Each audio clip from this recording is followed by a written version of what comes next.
அனைவருக்கும் வணக்கம். எனது பெயர் மல்லிகா. மன்னர் திருமலை நாயக்கர் கல்லூரி பேராசிரியர், தமிழ்துறை பேராசிரியர். இப்போது என்னோட தலைப்பு பண்டைய தமிழக வரலாற்றை அறிய உதவும் இலக்கிய சான்றுகள். பண்டைய தமிழக வரலாற்றை அறிய உதவுகின்ற இலக்கிய சான்றுகள் அப்படின்னு பார்க்கும்போது முதல்ல நாம் அந்த தமிழருடைய வரலாறு தொல்காப்பியத்தில் சொல்லப்பட்டிருக்கிறது. தொல்காப்பியத்தில் அகத்திணையியல்ல தொல்காப்பியத்தில்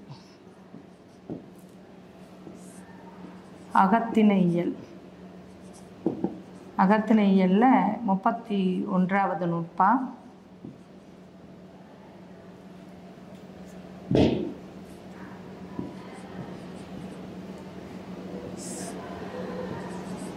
ஆயர் வேட்டுவர் ஆடுவு திணைப்பெயர்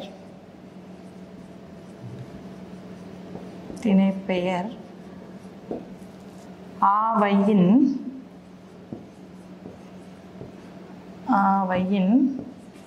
வருவும் கிளவியும்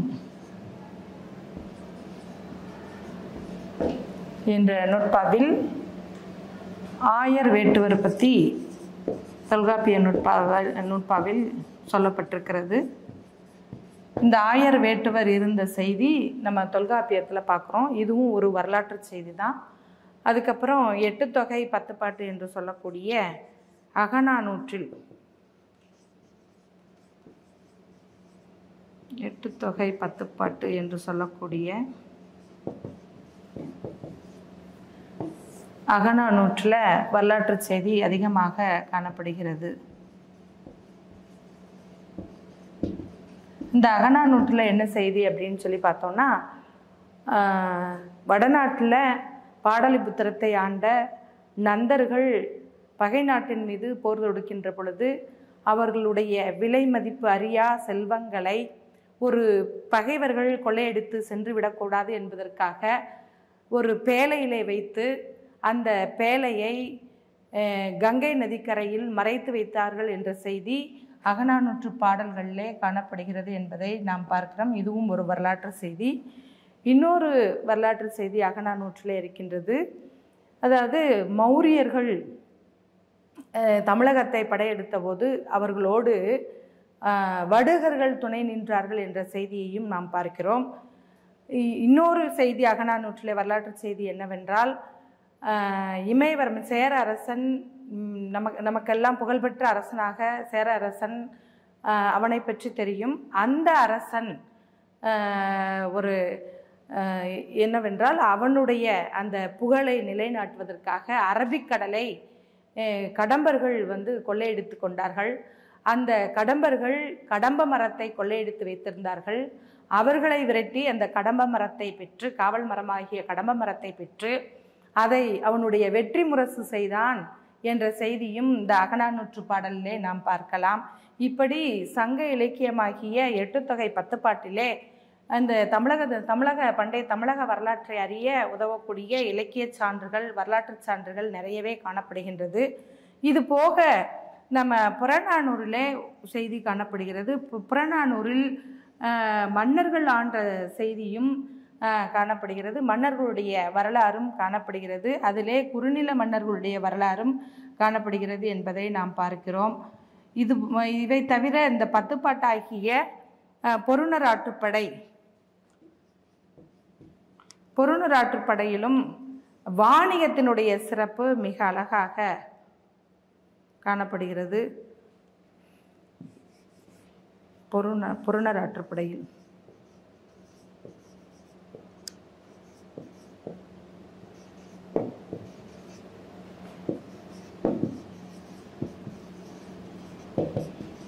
வாணிப சிறப்பும் அழகாக இருக்கிறது. இங்கேயும் பார்த்தீங்க அப்படி வாணிப சிறப்பு மட்டும் கிடையாது. பொருணராற்றுப்படை, பட்டினப்பாலை இரண்டிலும் வாணிப சிறப்பு காணப்படுகிறது. 10 பாட்டாகிய பொருணராற்றுப்படை, பட்டினப்பாலை இந்த இரண்டிலும் பார்த்தோமானால் இங்கே வாணிப சிறப்பு பட்டினப்பாலையில் காவிரி பூம்பட்டினத்தினுடைய வாணிப சிறப்பு மிக அழகாக சொல்லப்பட்டிருக்கிறது. பொருணர் ஆற்றுப்படையில் கரிகால் சோழனுடைய சிறப்பையும்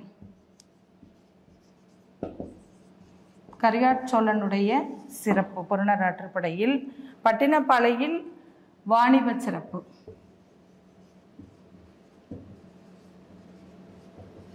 இதை தவிர்த்து இன்னும் பார்த்தோமானால் இரட்டை காப்பியமாகிய சிலம்பு மணிமேகலையிலும் வரலாற்று செய்திகள் காணப்படுகிறது.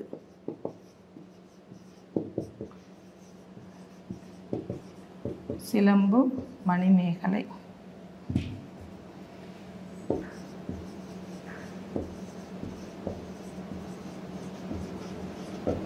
இந்த சிலப்பதிகாரத்தில் இலங்கை, அதாவது நம்ம சேரன் செங்குட்டுவன் கண்ணகிக்கு சிலை எடுத்து விழா செய்கின்றான். அப்பொழுது கயவாகு என்ற அரசனை, இலங்கை வந்தனாகிய கயவாகுவை அழைத்து அந்த விழாவை சிறப்பாக நடத்துகின்றான். இந்த மணிமேகலையிலையும் வாணிப செய்தி அதிகமாக காணப்படுகிறது. இது தவிர பிற இந்திய மொழிய இலக்கியங்களிலும், பிற இந்திய மொழிய இலக்கியங்கள் அப்படின்னு சொல்லும்போது ராமாயணம், மகாபாரதம்,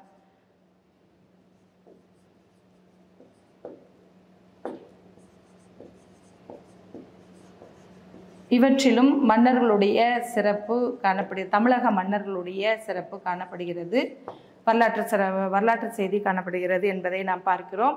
இது தவிர்த்து அயோத்தியில் தசரதன் ஒரு அரசருடைய பேரவையை கூட்டுகின்ற பொழுது, அப்பொழுது நம்மளுடைய தமிழகத்தைச் சேர்ந்த பாண்டிய மன்னன் ஒருவன் அங்கு சென்றான் என்ற செய்தியும் இந்த ராமாயணம் மகாபாரதத்திலே காணப்படுகிறது. அதுவும் வடமொழி காப்பியமாகிய வடமொழி காப்பியத்தில் நம்ம மன்னன் போயிருக்கிறான் என்ற செய்தியும் நாம் பார்க்கிறோம், வரலாற்று செய்தியை பார்க்கிறோம். இத்துடன் நம்மளுடைய பண்டைய தமிழக வரலாற்றை அறிய உதவும் இலக்கிய சான்றுகள் என்னென்ன அப்படின்னு பார்த்தீங்கன்னா, ராமாயணம், மகாபாரதம், வால்மீகி ராமாயணத்திலையும் சொல்லப்பட்டிருக்கிறது. அதுபோக நம்ம இலக்கியமாகிய தொல்காப்பியம், நம்ம இலக்கணமாகிய தொல்காப்பியத்திலும் ஆயர் வேட்டுவர் இருந்திருக்கின்றார். 8 தொகை 10 பாட்டிலும் நாம் பார்க்கிறோம். புறநானூற்றில் பார்க்கிறோம். 10 பாட்டாகிய புறணர் ஆற்றுப்படை பட்டினப்பாலையில் பார்க்கிறோம். இரட்டை காப்பியமாகிய சிலம்பு மணிமேகலையிலையும் நம்மளுடைய இலக்கிய சான்றுகளில் அந்த வரலாற்று செய்தியை, நம் தமிழக வரலாற்று செய்தியை நாம் பார்க்கிறோம் என்பதை இது என்னுடைய கட்டுரையாக நான் இங்கே பதிவு செய்கிறேன். நன்றி, வணக்கம்.